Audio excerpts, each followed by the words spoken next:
Hey guys, let's talk about paintbrushes and some tips when it comes to painting. So first off, there are all different types of paintbrushes out there. Literally hundreds, different sizes, different shapes. They're all used for different things. So knowing what your brush is best for can be really helpful. Now I got a little work area set up here. I'm just using some acrylic paint. So I got this nice teal. I got a cup of clean water, paper towel, and some paper to paint on. So let's talk about some things you might encounter. Let's say this brush right now is dry. If I just put a little bit of paint on it and I try to paint, it's going to do one of these. Now this is literally called dry brush because my brush is too dry. That just means it does not have enough paint on it. I see this happen a lot when people just don't put enough paint on their brush. It can be useful when you're trying to add in texture, but most of the time we don't want to do that. So always start with a little bit of water on your brush, dab it off, and then make sure you have enough paint. That way you can get a nice solid color. That's a pretty basic thing. All right, now let's talk a little bit more. When I am painting, I want to hold my brush a certain way. This little metal part in a brush, this is called a ferrule, fancy word. We want to try to avoid there ever being paint on that. Okay, we want to always keep the paint on the tip of the brush. If your paint gets all the way down to the base, higher chances of ruining your brush. And we really don't want any up here. Your hands should stay pretty clean while painting. So when you paint, some tips are, first off, don't hold your paintbrush straight up and down.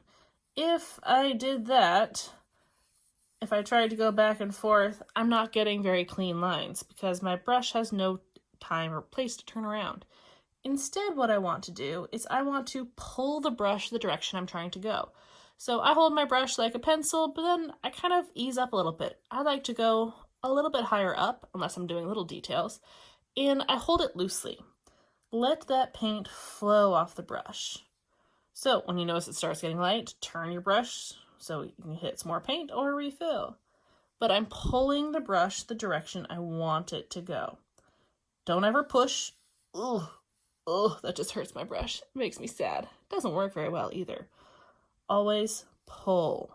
Now, it doesn't matter which direction you're pulling, but pull your paintbrush. Now, if you're trying to get really crisp edges on something, here are some tips. What I like to do is I like to add a little bit extra water to my paint. Thin it out just a little. So I'll take my wet brush, and without drying it off, I'm going to mix in some water into my paint. Now this does thin your paint out a little bit, but you'll notice it will give you some cleaner lines because the paint is flowing easier. Now you notice when I put the paint on my brush, I mix it and then I use the side of my palette here and I kind of twist my brush as I'm pulling up. This helps get rid of that extra paint and only lets me have a nice tip there. So when I thin it out a little, I can get cleaner, crisper lines and it'll go for longer because the water's thinner. Now, if I was filling in an area, I might have to come back and add a little more to fill it in, but notice how it's getting smoother lines. That's just from adding a little bit of water, just thinning out your paint. It really does help. Look how much longer I was able to paint for. Okay, now the brushes, you can also think about how hard you're pressing. So if I press lightly, I'm going to get a thin line for this type of brush. If I press hard, it's going to go thicker. So getting used to that and practicing thin to thick to thin to thick, just getting used to your brush can be some great practice techniques. Now, we can also talk about how to use different brushes for different things. Now, this brush is great for little details, leaves, petals, things like that. But if I wanted to fill an area in, I wouldn't use that type. Instead, I would use a flat brush. See how it's flat, very squared off. This will be better for filling in an area because it's got that flat side to it. So I could much easier fill in a shape nice and clean very quickly with this type of brush. I can get some thinner lines. I can do some other things with it, but it's great for filling in big areas quickly and getting nice clean edges, especially those squared edges. So that can be really useful. Lastly, let's just talk about some little bit of cleaning. You don't want to leave the paint on your brush. You want to always clean it off. So clean a little cup of water. I'm going to swirl in the bottom. Now this little jar of water that I'm using actually has some bumps on the side, which I love because that helps me clean my brush out. So I'm just rubbing it along the bottom and on the sides there, gently kind of swirling it around, getting all that paint out. Might lift it up, look at it. If I see any paint, I'll swirl some more. So swirl. Then you want to wipe. So I'm going to take my brush and wipe it on the side of my water container, kind of twisting, getting multiple sides. That gets the extra water off. And lastly, you want to blot. Use paper towel and kind of blot. So just press it down. You might twist your brush to get the nice clean point that you need. If you see a lot of color coming off on your paper towel, that means you didn't clean it good enough in your water cup or your water's dirty. So try cleaning that out. But some things we don't want to do.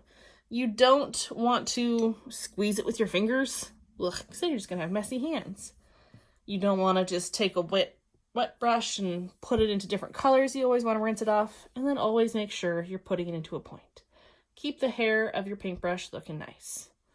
So as I showed you kind of down here, please don't let your paintbrush ever look like that while you're painting. Oh, that just makes me so sad. If you're doing that, oh God, that physically hurts me, guys.